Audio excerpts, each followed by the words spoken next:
Welcome mechanics and materials students. So in this lecture we're going to take our concepts of stress transformation, graphical representation with a Mohr circle, and now we're going to take a look at what happens if we have to consider that extra coordinate dimension that we've kind of been ignoring up till now when we've looked exclusively at plane stress and where max shear and where the principal normal stresses are within the stressed plane.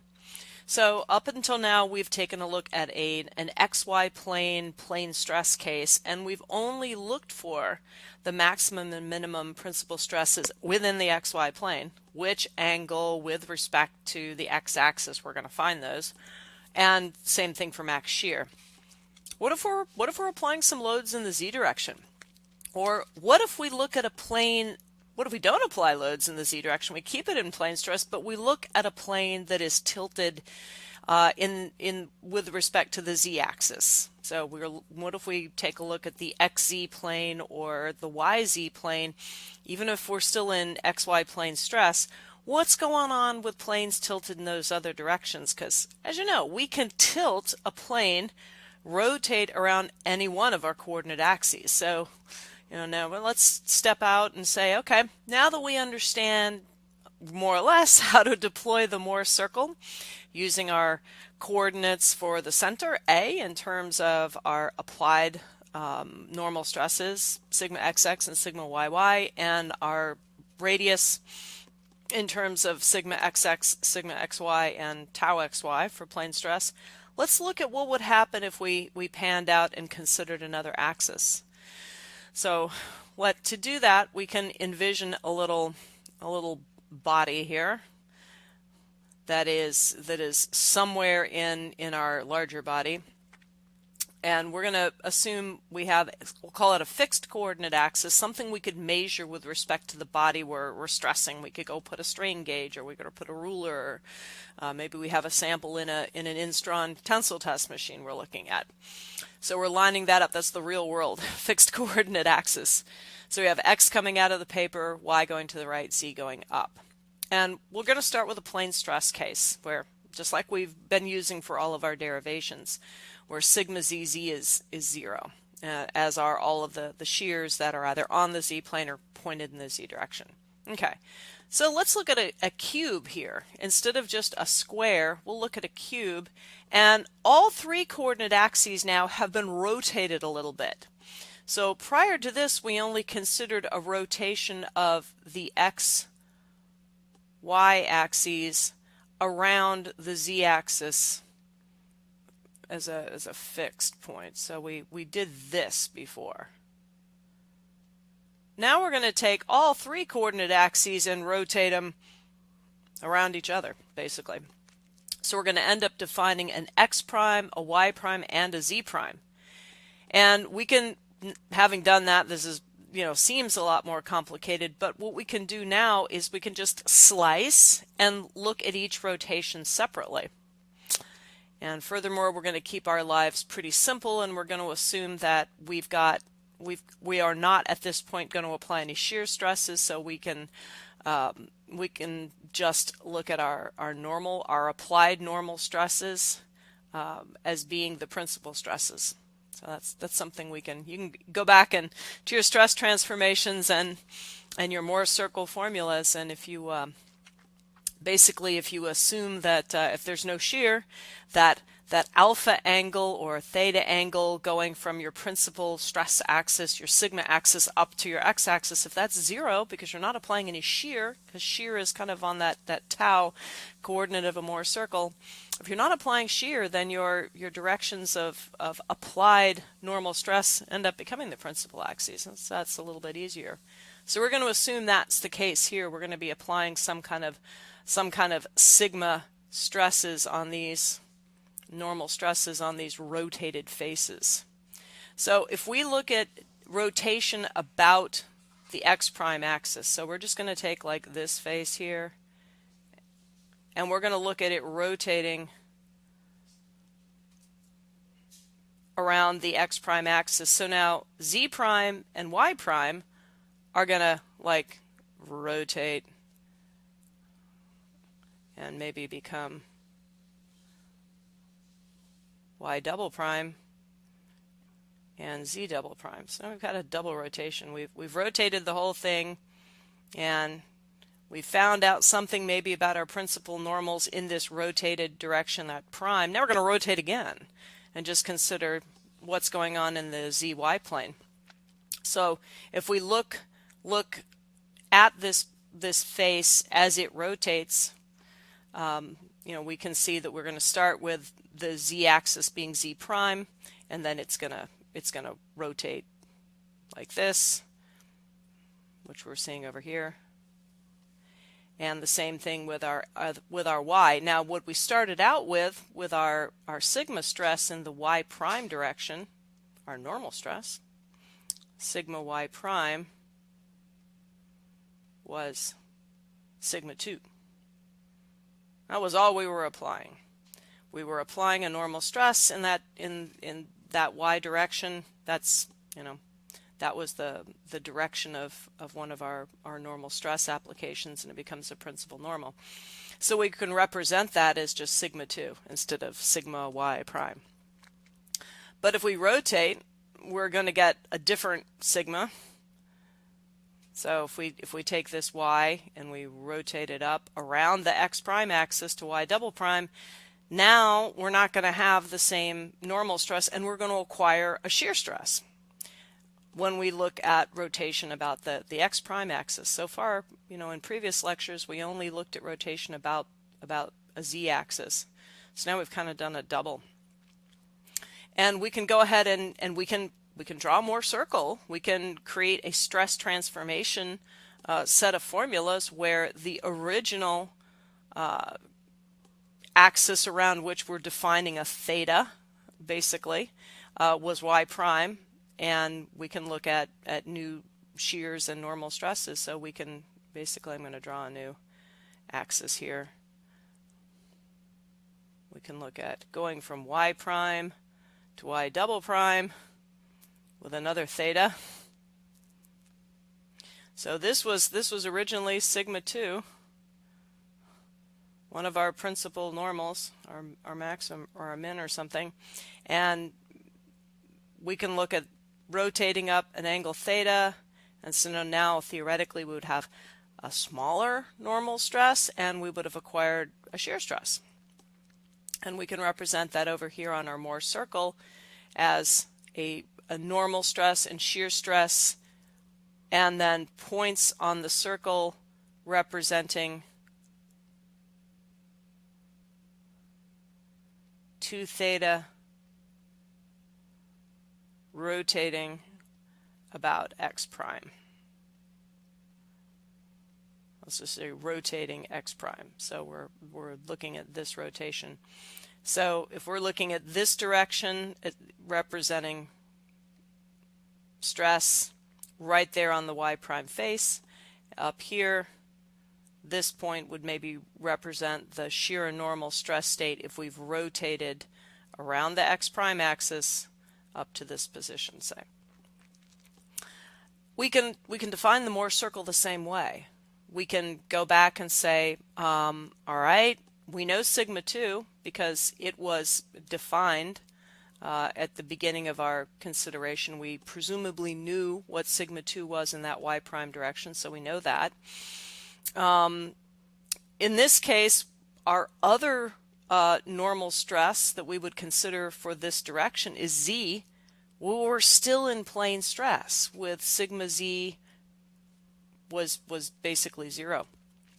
So we've got sigma z and sigma z prime both equal to 0. So that's going to be over here, at the origin.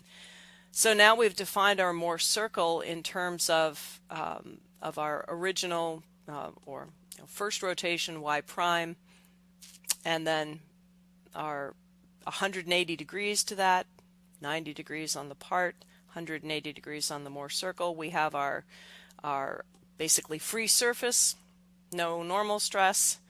So there's A, the center of our circle, which is basically sigma 2 minus sigma z, which is 0. So that's sigma 2 divided by 2. And that also defines our radius. So it's actually a little bit easier Mohr circle because we have no applied shears and we only have normal stress in one of our two orthogonal directions. So we define a very simple Mohr circle saying, okay, here is the shear stress and the normal stress on any plane that is rotated about the x-axis or the x-prime axis instead of rotating about the z-axis, which we've done before.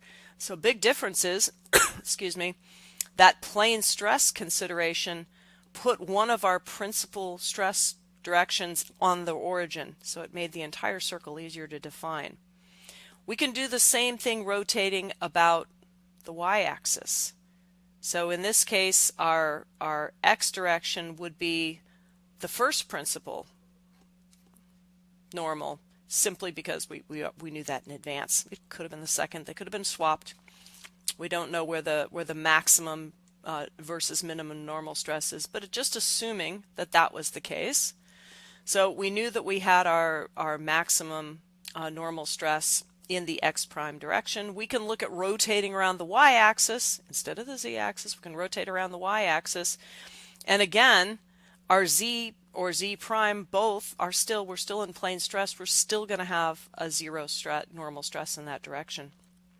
We're still in plane stress, and then we have our sigma 1 being in the x or x prime direction. And we have a similar situation that we did up here, where we can define a tau max in the yz plane, or excuse me, in the xz plane, the way we did in the yz plane up here.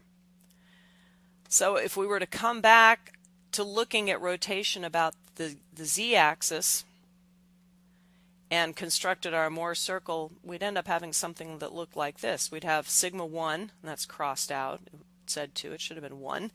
Maximum principal stress is our first principle, sigma 1. And so that is our normal stress in the x direction or xx direction. And then sigma 2 being over here. So this sigma 1 this is the xy plane, and this is the xz plane. Basically, we can draw a Mohr circle for each plane each time we rotate. And this is the yz.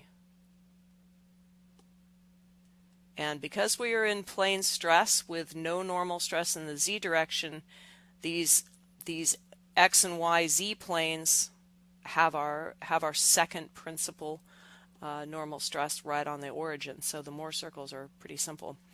But over here, we have a first and second principal normals that are, they're not necessarily zero, because we do have some applied stress in both directions, normal applied stress, and our shear stress we'll just use the standard radius for a Mohr circle.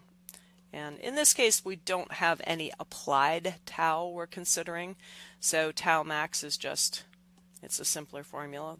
We don't have the expression of plus tau xy squared that we would if we had applied shear.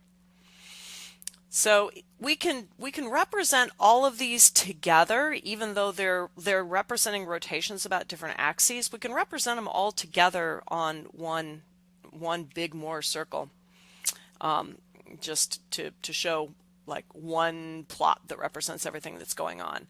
So we can putting all of these together, not those ones specifically, but this is another hypothetical state, and these really are supposed to be circles. So we'll just zero in on this one, and I'll just talk through the words. Obviously, the actual magnitude of your principal stresses is going to determine whether the largest Mohr circle in terms of your radius and therefore your max shear is going to be in one plane or another, especially when we start being able to apply stresses in all three directions. So if we have a 3D stress state where we can apply, especially where we can apply normal stresses in all three directions, we can have shear stresses pointing in every different orthogonal direction. We can get any combination of sigma 1, sigma 2, sigma 3.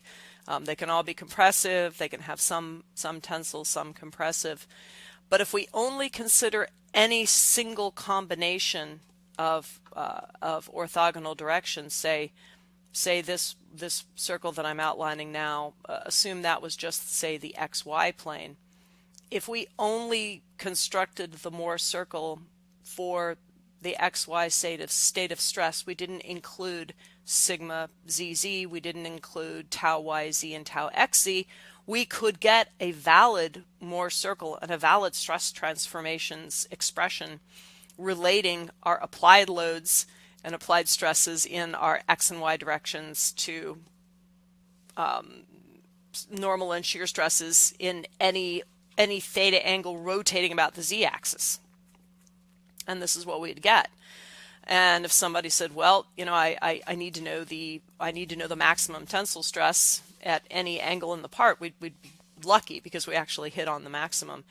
But if somebody wanted to know the max shear, we would not have captured it, and we might have something yield that we couldn't predict. Likewise, if this second circle represented maybe the YZ plane, we would have captured the maximum compressive stress in sigma 3. We would not have captured the maximum tensile stress, which could be pretty dangerous from a fracture standpoint, nor would we have captured the maximum shear. So we would have had to look to that XZ, you know, that third orthogonal direction, and plotted its Mohr circle.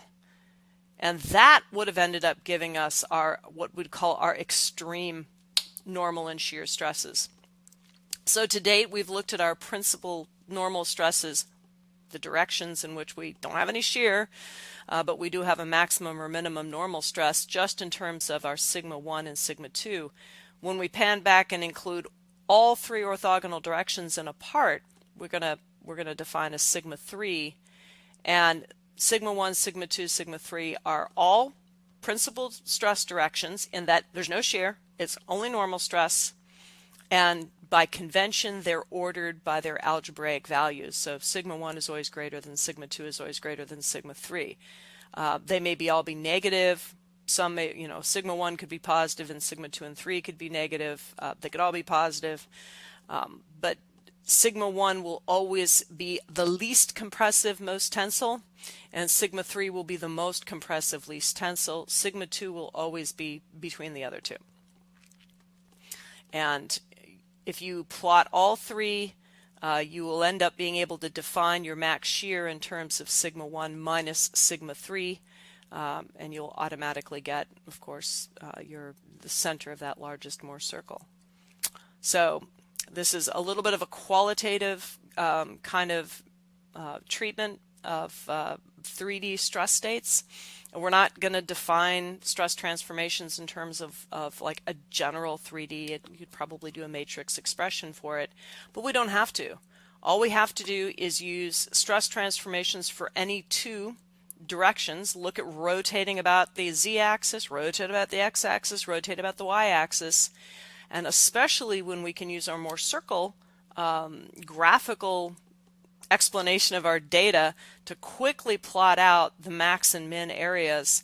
All we have to do is draw three more circles basically, and we've captured the 3D stress state. We can get the max compression, max tension, max shear, as well as the maximum normal and shear stress on any orientation from any direction. So if we have, say, a weak plane, maybe we have a non-homogeneous body, maybe we have a glue line at some, at some direction that we need to control shear on, then we would just simply represent an angle on whichever single or combination of Mohr circles we're going to use, and pick the shear and normal stress at that angle, and then maybe we would adjust the angle of that glue line for the loading on our part such that its total shear is below a threshold we need.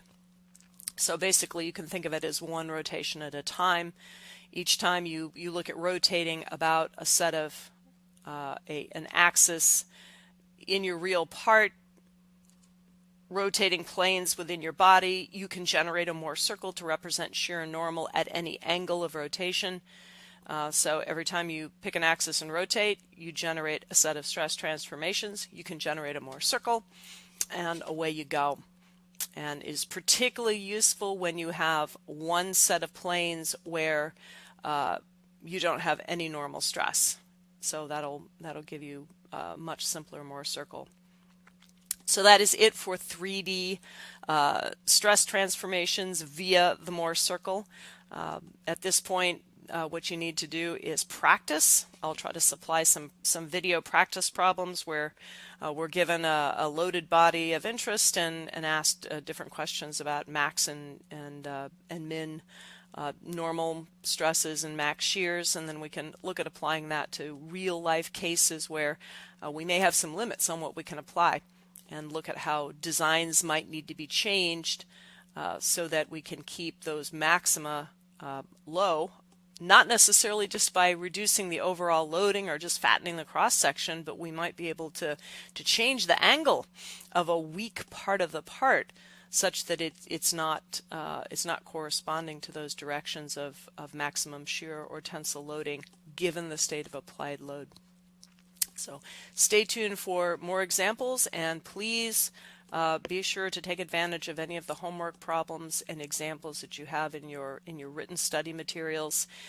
These last 2 lectures on Mohr circle, I will admit, have been a little bit of jumps, going from just the simple theory in the body, looking at angles of rotation to produce the stress transformation equations, and then all of the little rules about double angles and are we plotting shear negative or positive, jumping to the Mohr circle. That requires some practice to cement what's going on in the part to what's going on in the circle. And we will continue to use that as you learn that more. We will continue to use the Mohr circle conceptually to define failure envelopes, which are very important for design. So understanding the entire concatenation of conditions under which something could yield or fracture.